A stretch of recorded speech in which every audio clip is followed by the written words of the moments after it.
Mutual Broadcasting System presents I Love a Mystery. Transcribed.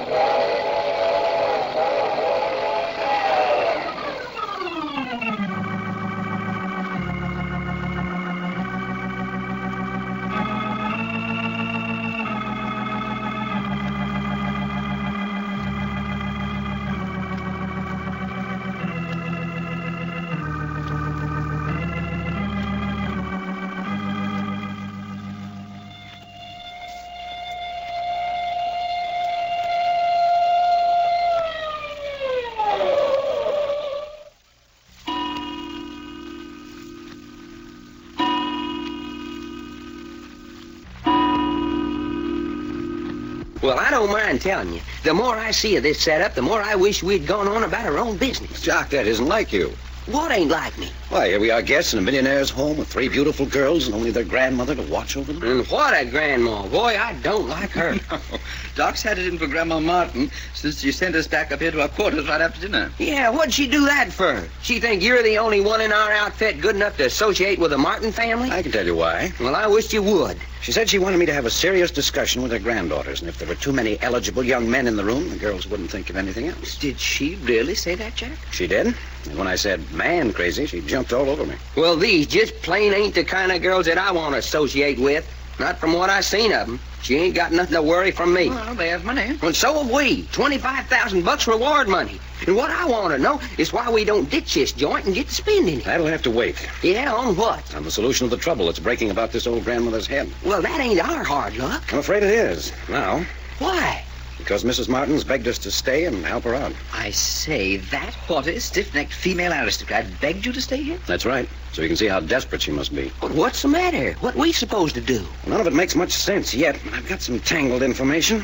You want to hear it? Naturally. No, throw me that other pillow, Reggie. Righto. Yeah.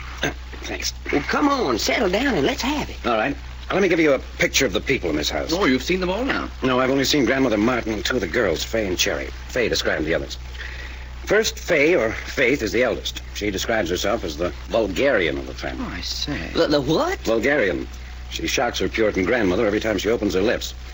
On the other hand, I have a good idea that she has more gray matter than all the rest of the family put together. Good looking? Yes, apparently all the Martin girls are extraordinarily beautiful. Well, that's Fay, the vulgarian. The next girl is Hope. Hope wasn't in on the conference tonight, although she'd been told to be there by grandmother. Yeah, where was she? Sneaked out with the chauffeur. Hey. I say, one of the Martin girls? Yes, according to Fay, this will be the 4th chauffeur to lose his job in 3 months on account of Hope. Fay's name for Hope is the family wench. Well, no wonder Grandmother Martin is upset. Fay, the vulgarian, Hope, the family wench. And now we come to Cherry. Quite. And, what is Cherry? Well, Fay calls her Cherry, the terrified mouse. Hey, that ain't so bad. She ain't spoke above a whisper since we come into the house. Are they still after her? Well, there's no doubt that she has an obsession that someone's after her. But it looks like with good reason. But you mean you think somebody in this house really is trying to kill her? Well, I don't know whether they're trying to kill her, but they certainly are keeping her in a continual sweat of terror. In what way, Jack?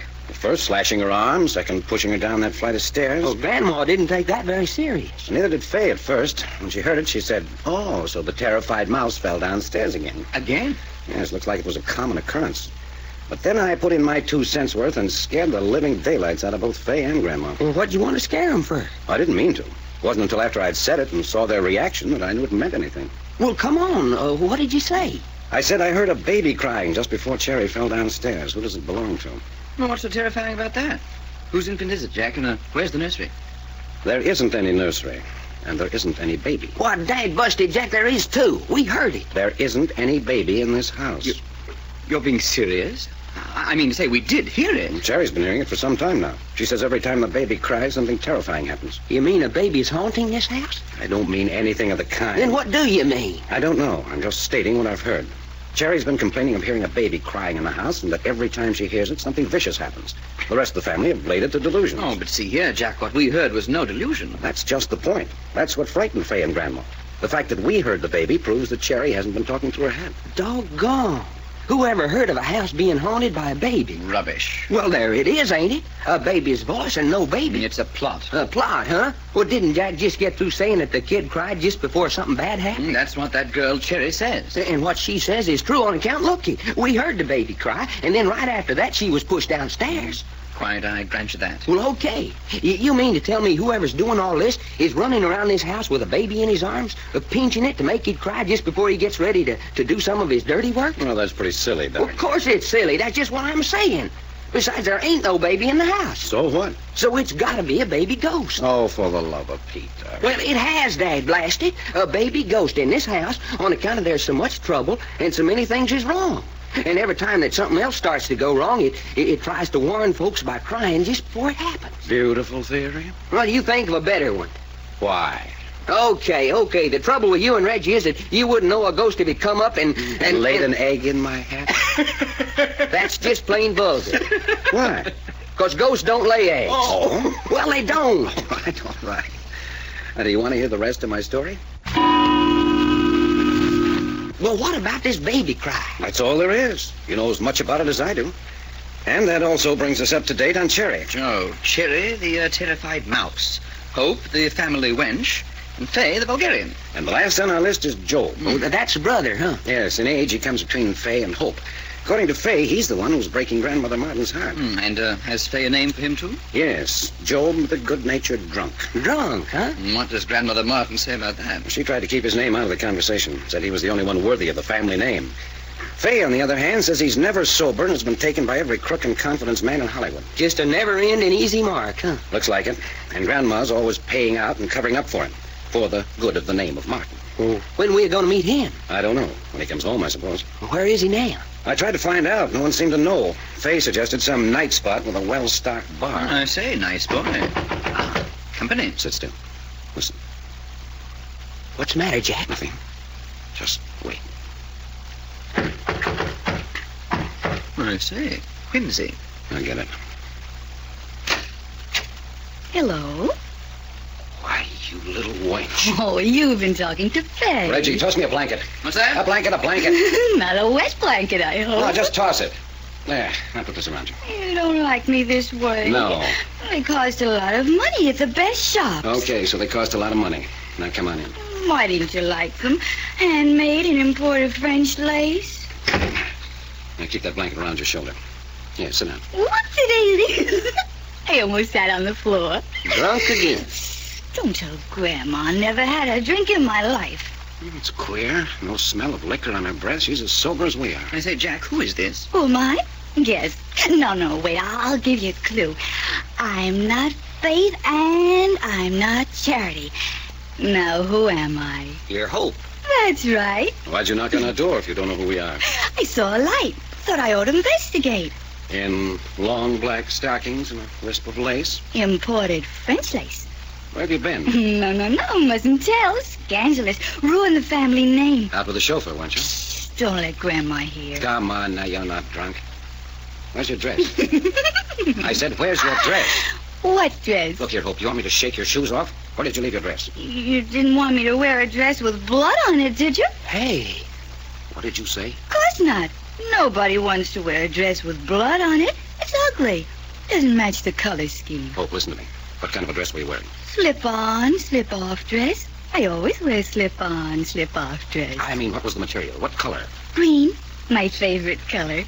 Green flowers. Now then, where'd you leave it? Slipped out of it in the dark downstairs. Tossed it to Bob. Bob's a good egg. He'll get rid of it. Nobody ever find it. Who's Bob? Best chauffeur Martin family ever had. Is he home? Did he bring you home? Yep. Bang, bang. Man shot dead right across our table. I got blood on my dress, so Bob says, quick, let's get the 10-letter word out of here. I always say 10-letter word for swearing. Doc, Reggie, I want you to go down and find the chauffeur. I don't. Bring him here. If you come, anyway, get Hope's dress back. Jack. Yeah? Look at her right leg. There's something on her stocking. Looks like blood, all right. There is? Here, keep that blanket on. Unfasten your stocking. Let it slip down. Oh, naughty. Crazy little fool. There's been murder. Do you want the evidence splattered all over you? Yeah, that's better. Well, what are you two standing there for? Well, if Hope could tell us where the chauffeur's quarters are. Chauffeur's quarters? Over garage. Chauffeur's quarters always over garage. Righto, come on, Doc. Yeah, okay. Hey, what's that? Listen. The baby. The baby. The baby. Jack, there's just gotta be a baby in this house. Jack, I said, which way did that scream come from? Down the stairs. Well, come on. The baby, and then something happens. Down the stairs, this way. The baby, and then something happens. The baby, Stop and then saying something that, Doc. Something happens. Oh, there she is. There in the chair. I say, who is she? Mrs. Fay. Fay. Fay, what's the matter? Up there by the hall entrance. He's dead. He's dead. Dead? Who's dead? The chauffeur. The chauffeur. And he's got Hope's dress. All over with blood.